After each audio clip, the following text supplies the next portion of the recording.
Hello, hello, everyone. Welcome to Simply Sports Talk. This is the first video going up on the YouTube channel. Today's topic, Trevor Lawrence, and why Trevor Lawrence is not the problem with the Jaguars offense. The first glaring issue with the first glaring issue with the Jaguars is a lack of receiver talent. Our number one receiver right now is Marvin Jones Jr. Our second option is Laviska Shenault, who's injured. Our third option somehow is Laquan Treadwell, and our fourth option somehow is Tavon Austin. Now, coming into the season, the Jaguars had what the media perceived to be a promising wide receiver core for Trevor Lawrence.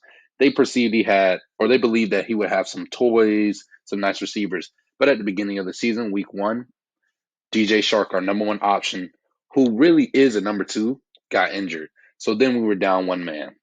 Whatever, it happens. Everyone gets injured. They also decided to draft the running back Travis Etienne, who was supposed to be kind of a dual threat type of running back. He would run the ball because we already had James Robinson, but he would run the ball and he was also going to play as a part-time receiver. That unfortunately didn't happen. He got injured in preseason. Now, a glaring issue with the Jaguars is not only wide receiver talent, which is easy fixes. We could fix those in the draft. We could fix those in free agency. We have so much money. I think we were ranked fourth or fifth most cap space this year. Last year we were ranked number one. An easy fix, bring back Allen Robinson. Nothing like bringing back a former player who's hungry, he wants a contract. We can give him a contract. We have the money to give him a contract. Get Trevor a shiny new toy, a reliable receiver. I think Allen Robinson is only, let me make sure, how old is Allen Robinson? He's like 28, but let me make sure. Allen Robinson is 28 years old. Not that old. He's a reliable receiver. You give him a 3-year deal, about $17 million a year. I feel like he will come back to the city.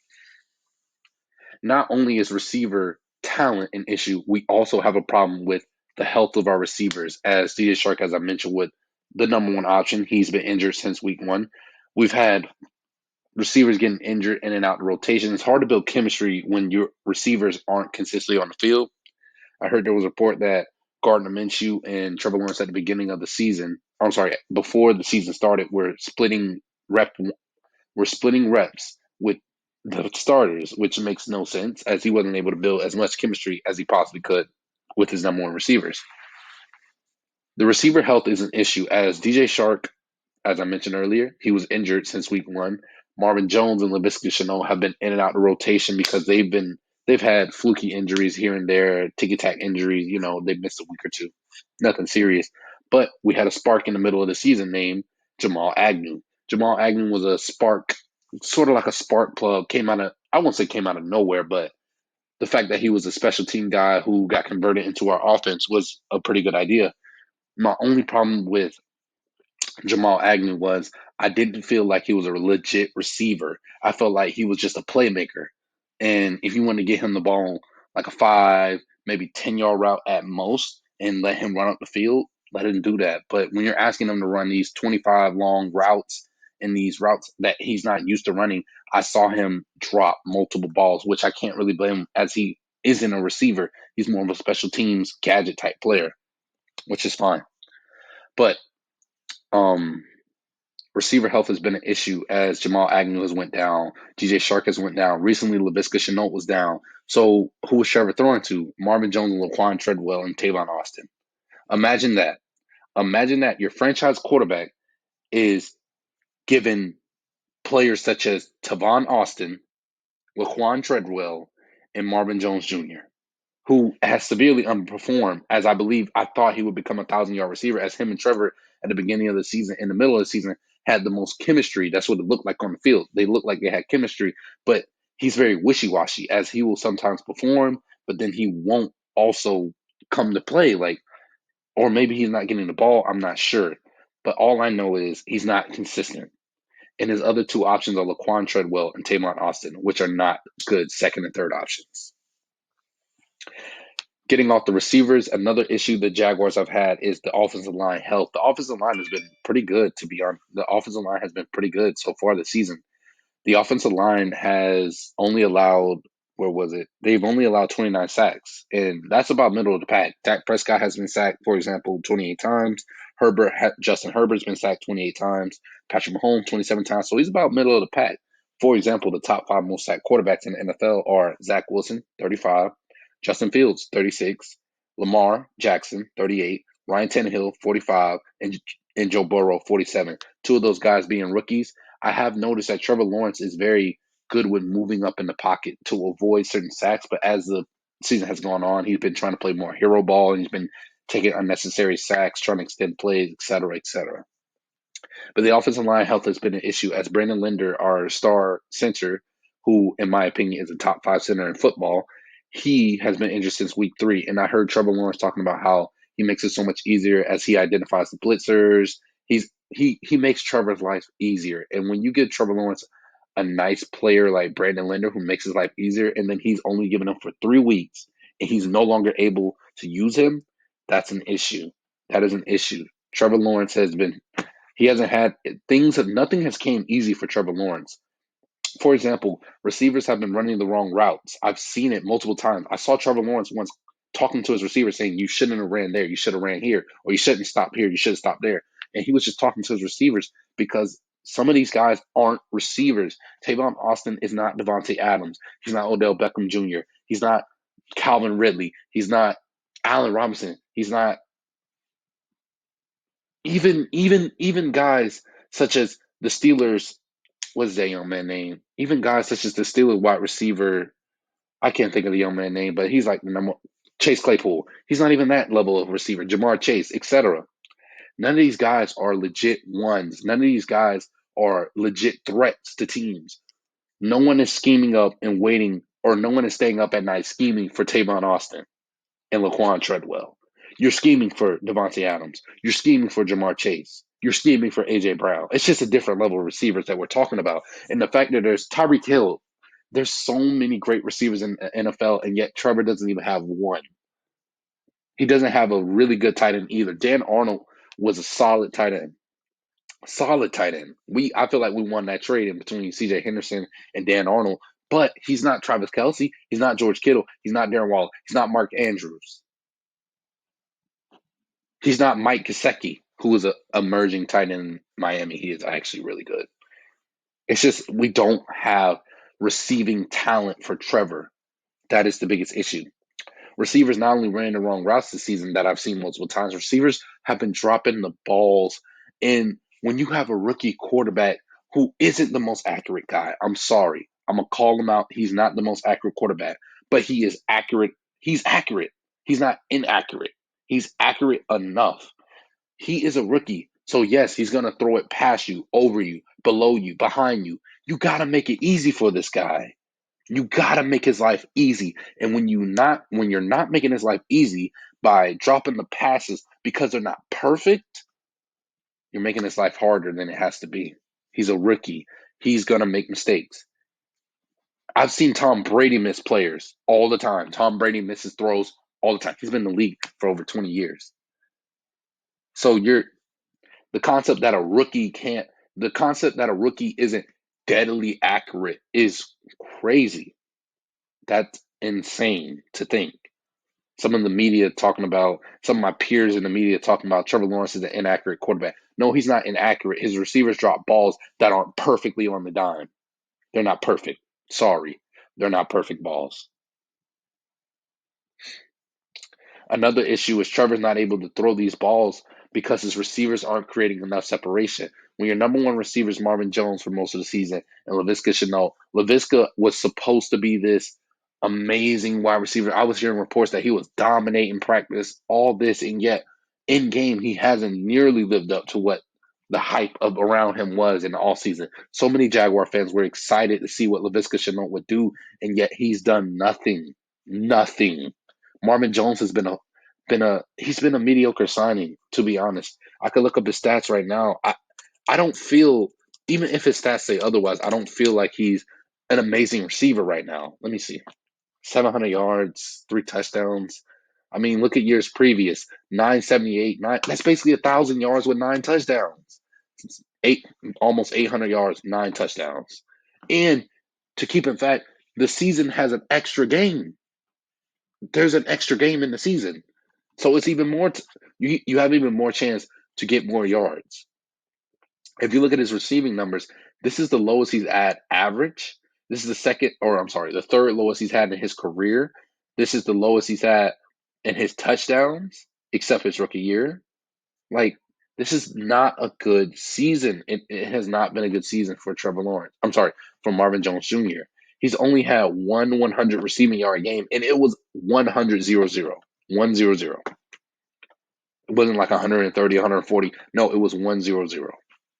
Marvin Jones has not lived up to what we believe or thought he would be, as I believe he would be a great piece for Trevor, a veteran coming in helping in, and he is a veteran. He's doing his job, but I did expect a little bit more with DJ Shark going down. With DJ Shark in the rotation, it's totally different.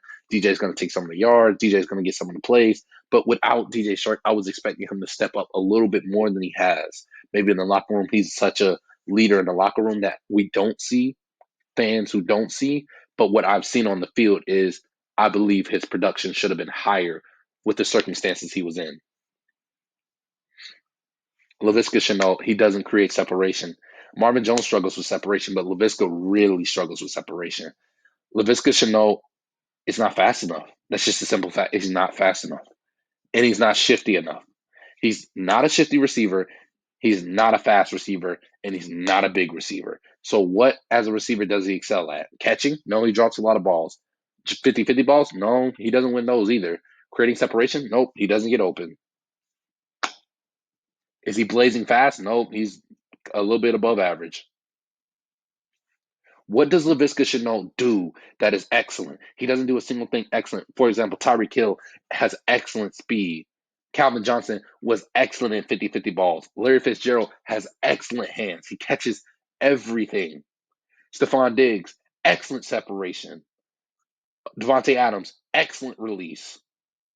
Michael Thomas, excellent hands. He catches everything. And he gets separation. Not an elite level, but he does it at a pretty good level. He knows how to create separation. OBJ can beat you over the top at a good level. He used to be elite, but he's at a good level right now. There's a problem with the receivers in Jacksonville. Shark is good at getting separation over the top, but Shark doesn't run. Shark is blazing fast, but Shark doesn't have amazing hands. He does win some 50-50 balls being 6'4". I've seen him catch 50-50 balls, so I will say he's pretty good at catching 50-50 balls. He's good at beating you over the top. But does Shark create separation over the middle? No, he doesn't. No, not really. I mean, I can't really say that because his quarterback was Gardner Minshew and Mike Glennon and a bunch of backups. So maybe with Trevor, it'll be different. But from past history, Shark isn't amazing over the middle. He's really just an over the top 50-50 guy. That's what Shark really is, to be honest. But there's also a major issue with the running game. As I've seen, I don't know what the statistics said, but what I've seen with my eyes is every time James Robinson tries to run up the middle or tries to do a run play in general, he gets stopped because there's no holes. There's no holes for him to run through. If James Robinson doesn't have holes, he can't gain yards. And I've seen it too many times where he'll go up and just get stopped at the line of scrimmage or push back because there is no holes. As I mentioned earlier, the Jaguars have done, I would say, a pretty solid job at protecting their young quarterback in Trevor Lawrence. Only getting sacked 29 times within 16 games is pretty good. That's actually pretty good. But there's no holes. There is no run blocking in this offensive line, which is bad. With Brandon Linder, it was a totally different story. Brandon Linder made things so much easier for everybody. But since he's been out since week 3, we've struggled in the run blocking area. Since Brandon Linder has been hurt, we've struggled in the run blocking area. There's not many holes. When you watch the game, there's not many holes for James Robinson to run through. And when you don't have a solid run game, then when you have a solid run game, it opens up the pass game. But when you don't have one, it makes it tougher. As the linebackers, it's pretty common knowledge. When you have a good run game, the linebackers and safeties will come up to try to stop the run. That's when you run play action and you can beat them over the top. If the linebackers are already in coverage, it's harder. Versus if they're closer to the line of scrimmage, you might be able to catch them off guard. The run game sets up everything, and we haven't been able to run as effectively as I feel like we could with James Robinson. If I look at the numbers, we're ranked 23rd in yards per game, as a rushing team, which is not good. That's below average, much below average. We're at the bottom of the list, the bottom of the barrel in terms of run game. 2021.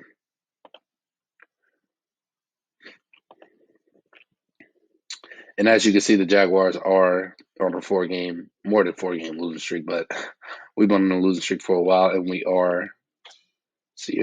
have the worst record in football right now. Where are we? 2-13. Once again, we're selected.